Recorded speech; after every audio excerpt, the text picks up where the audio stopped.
You know what high performers are terrible at? Stopping, like actually stopping, not working from the beach stopping, not checking email on vacation stopping, full stop. And that's costing you more than you think. Let me explain why your business needs a strategic sabbatical and how to do it without burning everything down. All right, confession. I used to think taking time off was for people who didn't really love their businesses or care about them. I love working, so working a lot is fun for me. Like if you really wanted it, you would hustle through. Otherwise, they don't really like their businesses because that's what serious entrepreneurs do, right? Wrong, very wrong, embarrassingly wrong. Here's what happens when you never stop. Your creativity flatlines. Your decision-making gets cloudy. You start operating on autopilot. And worst of all, well, you see your own business less clearly because you're too close to it and you're peeking in everyone else's corners. It's like you're trying to read a book with your nose pressed against the page. You can't see the whole thing. You're just staring at individual letters. A strategic sabbatical is not a vacation. This is not burnout avoidance. It's not about the rest, although there's part of it to it. It's about creating enough distance from your business that you can actually see it again, see what's working, see what's not,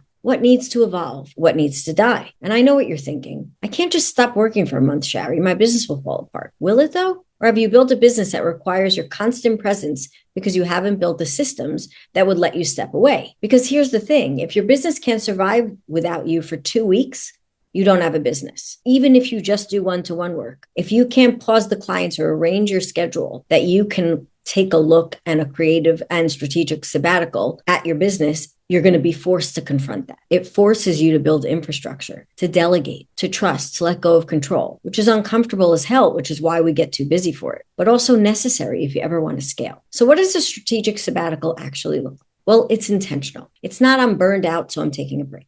It's planned. You set a time frame. Could be a week, a weekend, 2 weeks, a month, could be a quarter if you can pull it off. You build towards it. You prepare your team. You automate what you can. You communicate with your clients, and then you actually stop. No email, no Slack, no just checking in. You're not there. Here's what happens. At first, you're going to panic, as you should. Your brain freaks out. What if something breaks? What if I miss something important? What if people forget about me? But then after a few days, something in you shifts. Your nervous system starts to calm down. Your brain starts to chill out. And you start getting clarity that you haven't had in months, maybe years. You see patterns you couldn't see before. You have ideas that weren't accessible when you were in the grind. You remember why you started this thing in the first place. And when you come back, you're not the same. You're sharper, more clear, more decisive. You know what to cut, what to double down on, what to build next. I did my first real sabbatical a couple of years ago. And it was a long weekend, which was a lot for me at the time. Completely offline. I'm not going to lie. It was brutal. I felt guilty, anxious, bored, like I was abandoning my business. But by day 2, I had more clarity than I had the entire previous year. I came back and restructured my entire offer suite clearly, let go of 2 clients that were draining me, and launched something new, ended up becoming my highest revenue generator. None of that would have happened had I not stopped. So how do you actually do this without everything falling apart? You prep. You don't just ghost your business. You build the infrastructure first. You document your process. You train someone. If you don't have a team, you train AI for it. You set clear expectations with your clients. You automate the stuff that can be automated, and you accept that some things may not be perfect while you're gone. And that's okay. The world would not end if your Instagram goes dark for a month. I promise you. And when you come back,